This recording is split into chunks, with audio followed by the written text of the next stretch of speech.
尋找隱世顏食店鋪。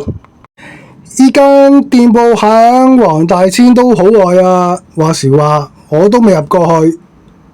咁我今日見佢平時見佢門口寫咁多，餐廳門口寫咁多嘢食，好似識煮好多嘢食，咪走入去睇下咯。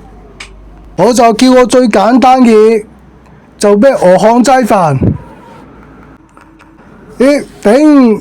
點知佢煮得咁簡單，可以煮到咁難食嘅，真係頂佢個肺，俾呃咗54蚊。個芡汁啊，成支唔知係咪成支好抽倒落去，黑掹掹嘅，屌啊媽！黑過蜜汁。鵝漢齋咁樣炒兩兜有幾難煮啊！屌啊媽！早知我自己喺屋企煲個飯，屌買兩粒豆腐啊，幾條芽菜啊，少少菜心啊，兜幾兜啊係啊！屌攞支小雲吞清雞湯，屌佢老母閪啊！